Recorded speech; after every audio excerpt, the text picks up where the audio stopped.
भारतीय सरकार की अग्निवीर योजना, जो भारत की सुरक्षा और युवाओं के रोजगार को मद्देनजर रखकर बनाई गई थी, अब उसी में जवानों की कोई खास दिलचस्पी नजर नहीं आ रही है। मुझको ये जितने अग्निवीर जा रहे हैं, मैं आपको स्पष्ट यहाँ से बता दूं, ये कहीं सेना में किसी भी योगदान में नहीं जाएंगे।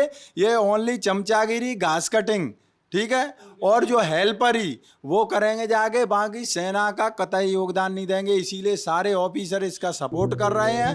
कॉन्स्टिट्यूशन के फोर्थ पिलर यानी कि मीडिया और प्रेस का क्या काम है?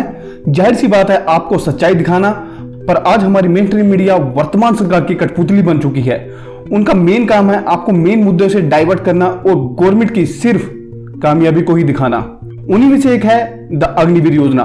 अब देखिए, हर सिक्के के दो पहलू होते हैं, पर हमारी मेन स्ट्रीम मीडिया ने सिर्फ इसके प्लस पॉइंट तो आपको दिखा दिए, पर जो नेगेटिव पॉइंट थे वो आपको नहीं दिखाए। लास्ट टाइम मैंने आपको दिखाया था कि कैसे अग्निवीर बीच में ही ट्रेनिंग छोड़कर जा रहे हैं। अब कॉमन सी बात है, जब आपको किसी ऐसे काम में लगाया जाए जहां पर सिर्फ आपको 3 या 4 साल तक ही काम करना है, तो जाहिर सी बात है आप वहां पर अपना फुल कॉन्सेंट्रेट नहीं कर सकते हो।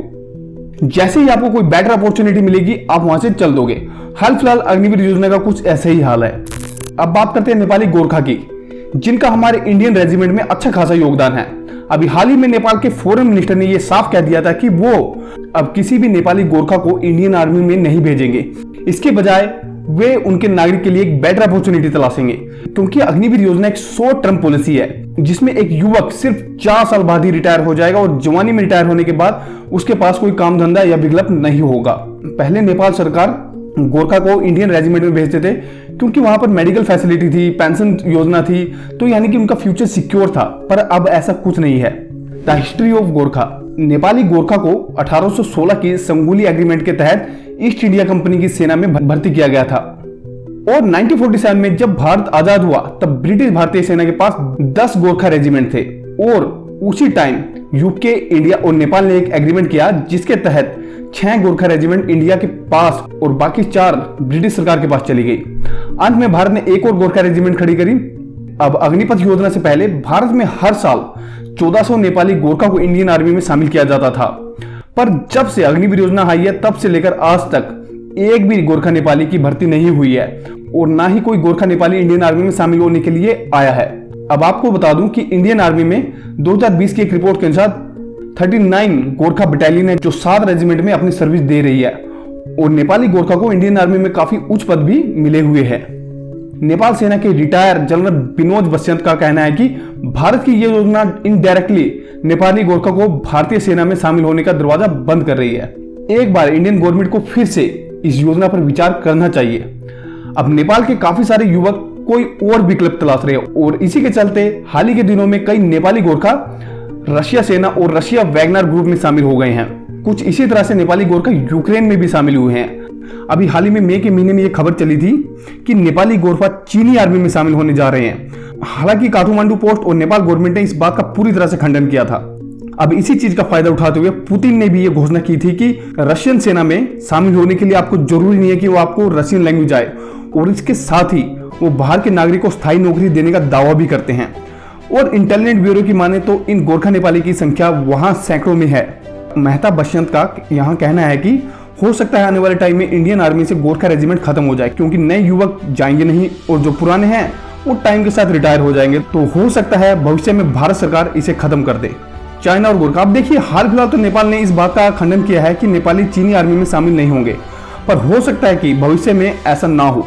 अगर चाइना की आर्मी फ्यूचर में इन्हें अच्छा ऑप्शन दे रही है, तो हो सकता है चाइना इसका फायदा उठाए।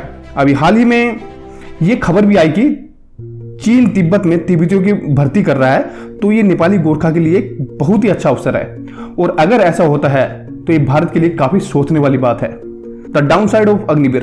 अब सरकार ने और मीडिया ने अग्निवीर के फायदे तो गिनवा दिए, पर कभी यह बताया जवानी में रिटायर होने के बाद इन नवयुवक का क्या होगा? देखिए, 4 साल इंडियन आर्मी में स्पेंड करने के बाद ये युवा काफी सारी चीजों में निपुण हो चुके होंगे और साथ ही इंडियन आर्मी को लेकर काफी सारी चीजों का इन्हें पता भी होगा। अब सपोज नेपाली गोरखा ही आते हैं और 4 साल बाद वो वापस लौट जाते हैं नेपाल और उन्हें कोई रोजगार नहीं मिलता और इसी दौरान चाइना से या पाकिस्तान से उनका कोई ऑफर आता है, तो जाहिर सी बात है ये युवा हर चीज में पूरी तरह से फिट है, निपुण है, फिजिकली ये फिट है। इनको किसी भी चीज को अपने अंदर अप्लाई करने में ज्यादा टाइम नहीं लगेगा। जाहिर सी बात है ये दूसरे देश की सेना के लिए एक पहली चॉइस होने वाली है। ये कुछ इसी तरह से है जैसे कि कंपनी में फ्रेशर से ज़्यादा एक्सपीरियंस को ज़्यादा प्रेफरेंस दी जाती है।